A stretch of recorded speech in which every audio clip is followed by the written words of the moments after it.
शंपाक गीता। शंपाक गीता महाभारत के शांति पर्व के अंतर्गत आती है। इसमें पितामह भीष्म ने शंपाक नामक एक त्यागी ब्राह्मण के अनुभूत उपदेशों को उन्हीं के शब्दों में युधिष्ठिर को बताकर त्याग के लिए प्रेरित किया है। संसार में धनी हो अथवा निर्धन, सुख दुख प्रत्येक मनुष्य को होता है। त्याग के बिना न वास्तविक सुख मिलता है, न ही परमात्मा। युधिष्ठिर ने पूछा, पितामह, धनी और निर्धन दोनों स्वतंत्रता पूर्वक व्यवहार करते हैं, फिर उन्हें किस रूप में और कैसे सुख और दुख की प्राप्ति होती है? भीष्म जी ने कहा, युधिष्ठिर, इस विषय में विद्वान पुरुष इस पुरातन इतिहास का उदाहरण देते हैं, जिसे परम शांत जीवन मुक्त शंपाक ने यहाँ कहा था। पहले की बात है, फटे पुराने वस्त्रों एवं अपनी दुष्टा स्त्री के और भूख के कारण अत्यंत कष्ट पाने वाले एक त्यागी ब्राह्मण ने, जिसका नाम शंपाक था, मुझसे इस प्रकार कहा, इस संसार में जो भी मनुष्य उत्पन्न होता है, वह धनी हो या निर्धन, उसे जन्म से ही नाना प्रकार के सुख दुख प्राप्त होने लगते हैं। विधाता यदि उसे सुख और दुख इन दोनों में से किसी एक के मार्ग पे ले जाए, तो वह न तो सुख पाकर प्रसन्न हो और न दुख में पड़कर परितप्त हो।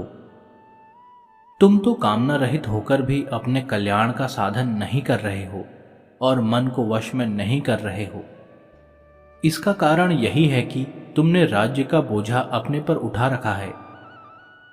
यदि तुम सब कुछ त्याग कर किसी वस्तु का संग्रह नहीं रखोगे, तो सर्वत्र विचरते हुए सुख का ही अनुभव करोगे, क्योंकि जो अकिंचन होता है, जिसके पास कुछ नहीं रहता है, वह सुख से सोता और जागता है। संसार में अकिंचनता ही सुख है, वही हितकारक, कल्याणकारी और निरापद है। इस मार्ग में किसी प्रकार के शत्रु का भी खटका नहीं है, यह दुर्लभ होने पर भी सुलभ है। मैं तीनों लोकों पर दृष्टि डालकर देखता हूं, तो मुझे अकिंचन, शुद्ध एवं सब ओर से वैराग्य संपन्न पुरुष के समान दूसरा कोई दिखाई नहीं देता। मैंने अकिंचनता तथा राज्य को बुद्धि की तराजू पर रखकर तोला, तो गुणों में अधिक होने के कारण राज्य से भी अकिंचनता का ही पलड़ा भारी निकला। अकिंचनता तथा राज्य में बड़ा भारी अंतर यह है कि धनी राजा सदा इस प्रकार उद्विग्न रहता है, मानो मौत के मुंह में पड़ा हुआ हो। परंतु जो मनुष्य धन को त्याग कर उसकी आसक्ति से मुक्त हो गया है और मन में किसी तरह की कामना नहीं रखता, उस पर न अग्नि का जोर चलता है, न अरिष्टकारी ग्रहों का, न मृत्यु उसका कुछ बिगाड़ सकती है, न डाकू और लुटेरे ही। वह सदा दैव इच्छा के अनुसार विचरता है, बिना बिछौने के भूतल पर सोता है, बाहों का ही तकिया लगाता है और सदा शांत भाव से रहता है। देवता लोग भी उसकी भूरी भूरी प्रशंसा करते हैं।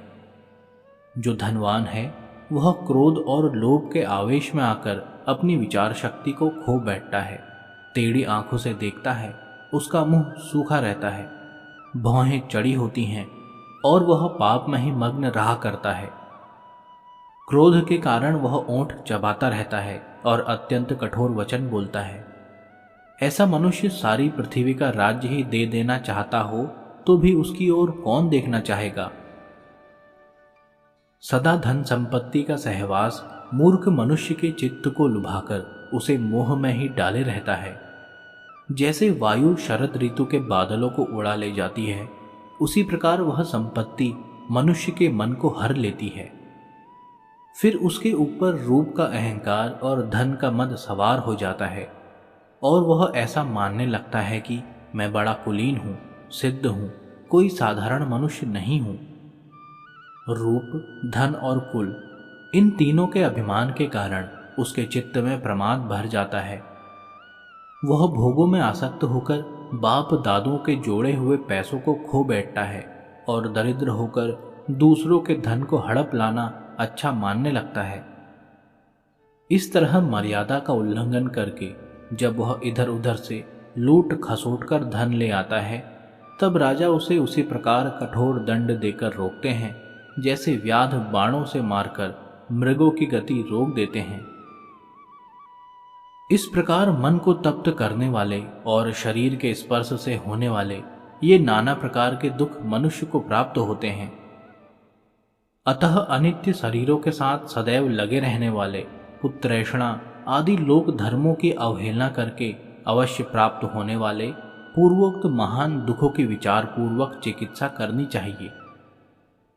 कोई मनुष्य त्याग किए बिना सुख नहीं पाता, त्याग किए बिना परमात्मा को नहीं पा सकता और त्याग किए बिना निर्भय सो नहीं सकता। इसलिए तुम भी सब कुछ त्याग कर सुखी हो जाओ। इस प्रकार पूर्व काल में शंपाक नामक ब्राह्मण ने हस्तिनापुर में मुझसे त्याग की महिमा का वर्णन किया था। अतः त्याग ही सबसे श्रेष्ठ माना गया है।